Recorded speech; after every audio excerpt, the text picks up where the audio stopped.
contributor. Chris, since you guys played them, they haven't lost. What have you seen out of them in the last 4 games, if you've watched any of those tapes so far? Well, I see a team that, is really trying to strike in transition. Not that hasn't always been the case, but I think they've played at a much quicker pace. Feel like they've shot the ball extremely well from three at a lot of different positions. And that's always a concern because they play such inside-out basketball. They're always trying to pound it inside, but yet they're one of the best three-point shooting teams in our league. So, their numbers since our game have gone up, and so we have to be able to defend both the interior and obviously the three-point line. Chris, what did you do so well on the boards there at North Carolina, and then kind of what have you been working on the last since Wake Forest to kind of get back to that? Well, I don't know if they went as hard as we're going to see them go tomorrow. I do know that our team didn't do a good job at Wake, so we have to be physical. We have to stay with a block out. We can't just hit and turn around and try to go find the ball. Long shots equal long rebounds. I think anybody, the coaches or plays would tell you that. So we have to make sure that we block out at all four positions. They're going to crash the glass from Carolina. Play a team like the second time around. Do you anticipate tweaks that they're going to make, or are they going to just be what they've been? I think they're usually who they are. I don't think Coach Williams tries to trick anybody. I think that's the beauty of North Carolina basketball is like what you're going to get, but it's really hard to stop. And so we have to understand that their mindset's probably going to be a lot different from the team that we saw in Chapel Hill. I mean, it's human nature. They see us lose to Pitt, a team that they demolished in the same building in less than 3 or 4 days. So I think that we'll see a different Carolina team tomorrow, but I don't think it's going to be because the X's and O's have changed much. Chris, for the most part, you guys have been pretty good with teams who like to run, being able to kind of limit what they get in transition this year. What have you seen from your defense when it comes to that? Well, it starts with taking care of the ball. You can't defend where it's very difficult to defend live ball turnovers going the other way. Carolina left a couple on the rim last game, and I don't think that they normally do that. We have to be able to take care of the ball. Carolina does a really good job with their length, their athleticism. They block shots. They're in passing lanes.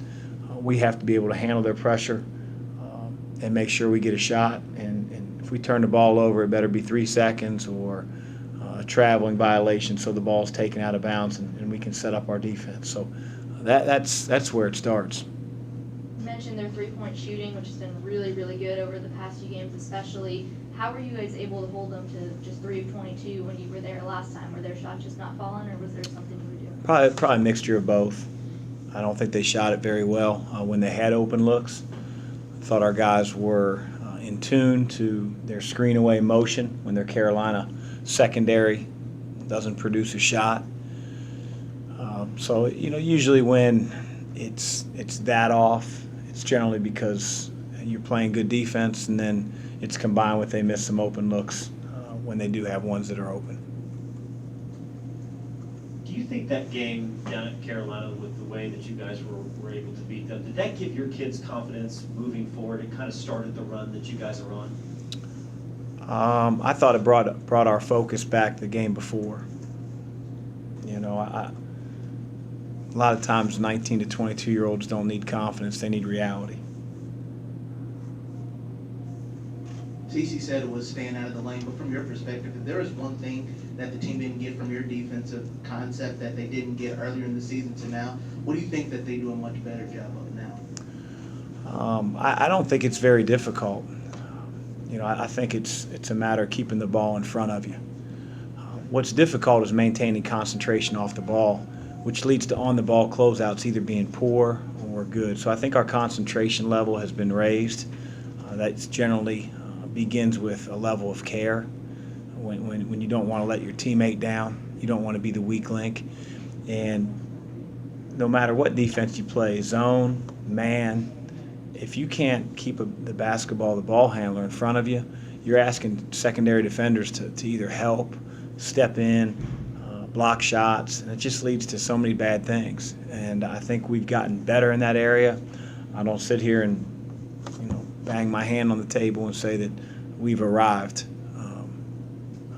I'd like to think we have enough humility to know that we're only as good as our next closeout, our next game.